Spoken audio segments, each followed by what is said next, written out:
Muy bien, interesantes comentarios los que has hecho. Ujú. Algunos sí dejan preguntas muy buenas, ¿no? Y algunas contradicciones. Ajá. Otros, pues, no sé, habría que reflexionar un poco en la misma, línea de la lógica, ¿no?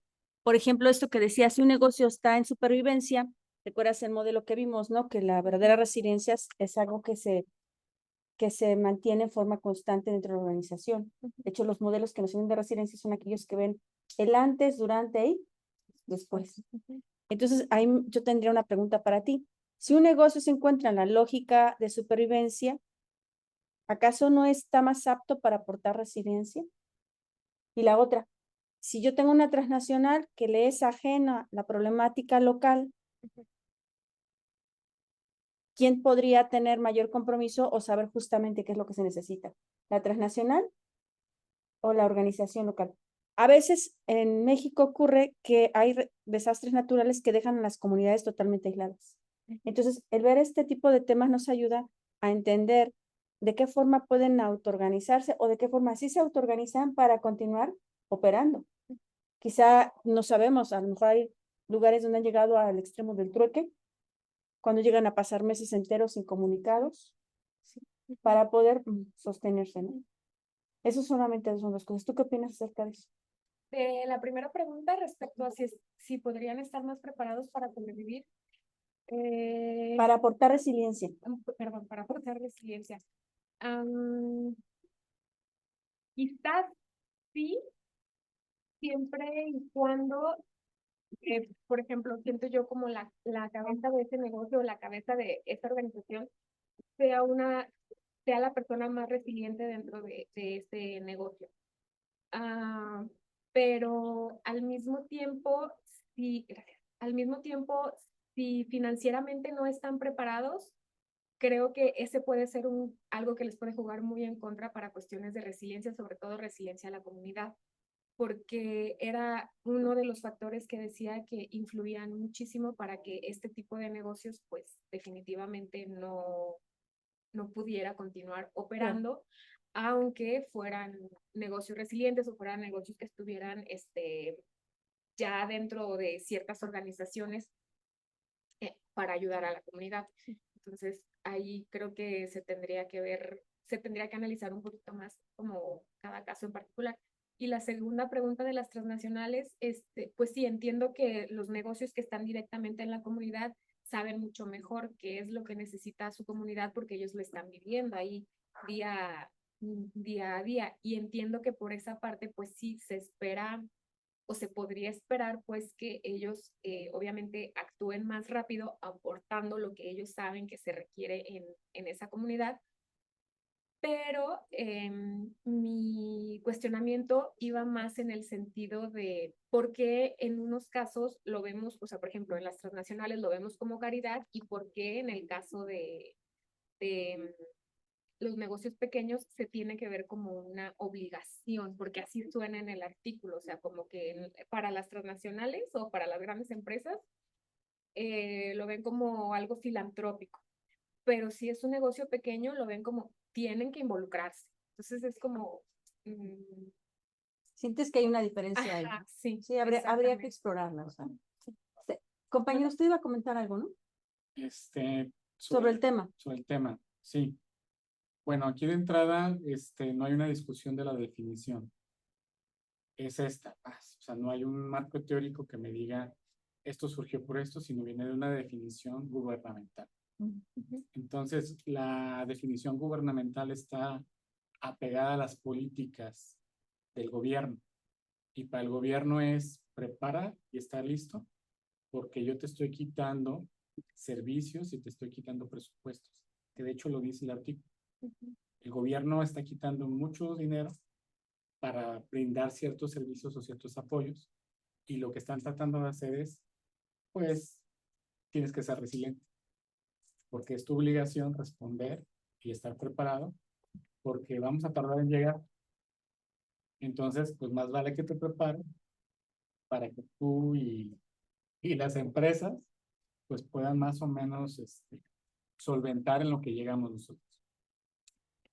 Está muy interesante el artículo, incluso desde la metodología que utilizan, que es cualitativa, porque la riqueza de las respuestas da información muy valiosa de toda la estructura sociopolítica y económica que está entramada en cómo generar ese índice. Me explico. Había ciertos dueños de negocios que decían, yo no voy a ayudar, porque si yo meto a mi equipo, el seguro no me cubre esa parte del equipo. Entonces, si se me daña el equipo, pongo en riesgo el capital del negocio y puedo quebrar. Entonces, yo no apoyo. Había gente con un poco, una perspectiva diferente, yo no digo ni mejor ni peor, ¿no? Diferente de decir, tengo que retribuir algo a la sociedad donde estoy, porque yo sé que el impacto que tengo a generar cierto movimiento económico, es importante que la empresa, uno, siga elaborando porque tiene que haber trabajo. Lo que nos decía usted, ¿no? que la economía siga en movimiento para que la comunidad no decaiga. Hay otros que decían, no, esto es obligación del gobierno y yo no tengo por qué hacerlo. Entonces había esa como discusión y había esos conflictos entre comunidad también y las mismas empresas, pero eran originados, hasta donde yo entiendo del artículo, por políticas gubernamentales, de donde yo no tengo este servicio, yo no tengo este apoyo, y lo que trato de hacer es, pues, solventar esta carencia a través de estas situaciones donde, pues, si lo ves de esta manera no te queda de otra, porque el día que te impacte una inundación, pues tú estás ahí, ¿qué vas a hacer? La otra cuestión que ellos planteaban es, como es muy vulnerable la economía de las zonas rurales, es muy difícil prepararse con antelación o tener ciertas estructuras de respuesta porque no hay el dinero. Claro. Entonces se vuelve muy complejo el que tú puedas ser resiliente en la comunidad y obviamente en las empresas. O más bien al revés, tienes a ser más resiliente en zonas rurales porque el entorno es más difícil. Bueno, sí, el ambiente genera más, empuja más a eso. De hecho, las zonas donde más problemas hay, inclusive la gente se vuelve más aislada, ¿no? O sea, no son tan... No hay tanta comunidad. Sí, exacto. No están tan centrados en un colectivo, ¿no? Sino dicen, se salva que se puede y parece que más bien compiten a ver qué unidad familiar se salva más rápido o se salva mejor. Sí. Entonces, en ese sentido, se me hizo muy interesante el artículo, porque describe cómo zonas rurales que viven de la agricultura y del turismo, como una situación natural, trastoca por completo todo su esquema. Y aquí lo que también se me hace interesante, que aquí es recuperarse, no es estar a un estado mejor, es tratar de llegar a lo que tenía antes. O sea, en ese sentido, me hizo un poco de ruido la definición con lo que nos había platicado la vez pasada. Lo que pasa es que el que una comunidad por sí misma logre superarse ya obtiene autonomía del sistema. Sigue manteniendo, porque aquí hablan de seguir teniendo transacciones comerciales a pesar del problema. Seguir manteniendo transacciones comerciales y superarlo sin la ayuda de afuera, eso es autonomía. Entonces se encuentran en mejor circunstancia que antes, porque un problema que tenemos en todo el sistema capitalista es la dependencia que tenemos unos contra otros. Entonces creo que por ahí sí es un gran beneficio, poder tener autonomía. O sea, que el sistema opere solo. Yo estoy pensando en eso, ¿no? Cuando quedan aislados, ¿sí? Ahora, este trabajo a mí me parece que le viene muy bien a Alicia en muchas cosas, pero nos viene muy bien a todos al final del día, porque aquí el enfoque que ellos tienen, si bien están trabajando con, me parece que es con Escocia, ¿no? Ah, bueno. Donde obviamente el entorno rural es distinto al de nosotros, ¿sí? Nos sirve para toda América Latina, porque en América Latina, cada que hay un desastre, efectivamente pasa lo que tú dices, se involucran las transnacionales y los gobiernos, pero para nosotros ese involucrar significa que la ayuda se convierte en deuda externa.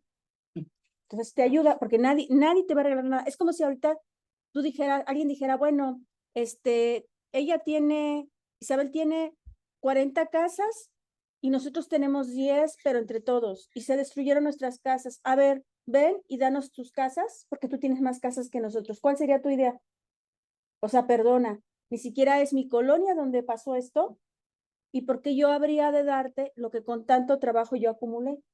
Ahí es donde entra la lógica, o sea, La transnacional sí lo hace, efectivamente, es montar. Si tú llegas y dices, les voy a dar 2 casas, y esas casas van a tener mis logos por todos lados, para que todo el mundo sepa que yo se las di, es ahí donde entra la diferencia entre por qué para uno tiene que ser un acto de filantropía y para el otro tiene que ser un acto forzado. Porque para los que perdieron su casa, tiene que ser forzado que se autoorganicen y reconstruyan, y que sus vínculos familiares y de amistad les ayude a reconstruir, que es lo forzado, porque eres tú el que estás involucrado. ¿Estamos bien? Y si alguien más se acerca, es filántropo, porque lo está haciendo no porque tenga que hacerlo. Por eso aquí hablaba del compromiso y la responsabilidad. ¿Hasta qué grado te sientes responsable? Les decía entonces que este proyecto, aunque es muy incipiente en resultados, el planteamiento es muy interesante y práctico para nosotros, para el caso de América Latina, ¿no? Luego, en el caso de la resiliencia, pues aquí lo que están considerando ya no es discutir qué resiliencia, sino están considerando que si el individuo tiene el principio de resiliente y los negocios los hacemos nosotros, significa que en los negocios hay algo de resiliencia a fuerza. ¿Sí? Es como un Van Gogh, una pintura de Van Gogh no puede ser ajena a lo que Van Gogh era y lo que le gustaba hacer. Es más, tú ves una pintura y tú sabes si es de Van Gogh o no es de Van Gogh. ¿Estamos bien? Sí. Entonces, eso mismo pasa con la resiliencia. Todo lo que el hombre hace debe tener algún grado de resiliencia porque lo está expresando. Es algo de su expresión de sí mismo. Y en un sistema capitalista, pues los negocios de ellos depende si vamos a comer mañana o no, nos guste o no. Porque aunque tengas un árbol de limones, no vas a comer tus limones, ¿no? Entonces, el intercambio, las transacciones son fundamentales para con ello obtener lo que queremos o bien obtener ingresos para a través de esos ingresos obtener lo que queremos. Y se dan los 3 mercados, en el mercado de trabajo, en el mercado de dinero y en el mercado de consumo final. Muy bien, ahora lo que yo comentaba aquí de la, ¿cómo se dice? De qué es lo que nos permite a nosotros, ¿cómo se dice? Nos da guía para el trabajo. La tabla 1 me parece muy interesante, porque habla de temas de investigación, y estos temas de investigación se pueden llevar a sus trabajos, en especial el de Alicia, ¿sí? Luego está acá la parte de, casi hasta el final, hay otra lista parecida, la tabla 6. Bueno, muy interesante. En la tabla 6 se nos habla acerca de las dimensiones de la resiliencia. Porque cuando hablamos ya de una comunidad resiliente, no estamos hablando de una organización ni de un individuo, estamos hablando de una población, de un asentamiento local, ¿sí? Y ahí tenemos que hablar de la dimensión social, socialmente resiliente, económicamente resiliente, institucionalmente resiliente, infraestructura resiliente. Habíamos hablado en el artículo anterior cómo se aborda la infraestructura resiliente, ¿se acuerdan? Es una dimensión, ¿sí? Y las competencias comunitarias o de la comunidad. Este es muy bueno porque quiere hablar sobre una nueva forma, un mecanismo que no es nuevo, pero a lo mejor lo quiere tropicalizar a la familia, pues si ella quiere medir qué impacto tiene, no solo es el impacto en el bolsillo de quien recibe ese financiamiento o ese estilo de generar o de producir dinero, si es eso va, ¿no? Financiamiento, ¿sí? Sino tiene que ver en el todo, la familia y la comunidad. Y sobre todo, para ese tipo de proyectos se tiene que ver la parte comunitaria para que realmente tenga un fundamento, ¿sí? Y aquí vendría la cuestión, a veces confundimos lo que es negocio con empresa, ¿verdad? El negocio es la negación del ocio. Por eso es que podemos ver que se aplican empresas muy pequeñas. Obviamente en Escocia no hay economía informal. Por lo tanto, así sean 2 o 3 personas, por supuesto que tiene que ser una empresa, porque está legalmente constituida. Nosotros en América, que tenemos la economía informal, sí tenemos que tener muy clara la diferencia entre negocio y empresa, porque negocio es cuando tú obtienes de una transacción, una actividad, beneficio económico. Y puede ser regular o puede ser algo que de vez en cuando haces. ¿Vamos bien? Ahora, si vamos a lo que es una empresa pequeña en una zona rural en América Latina, sí es sinónimo de familia. De hecho, en México a esas organizaciones, en México y en América Latina, la CEPAL les llama unidades productoras, pequeñas unidades de producción, y son 100% familiares. Pero ella tendría que justificar, ¿verdad? Y tiene que poner en su trabajo cómo es que la pequeña unidad de producción en zonas rurales es sinónimo de núcleo familiar. Y sería muy bueno que empezaras a trabajar las dimensiones ya en tu marco teórico.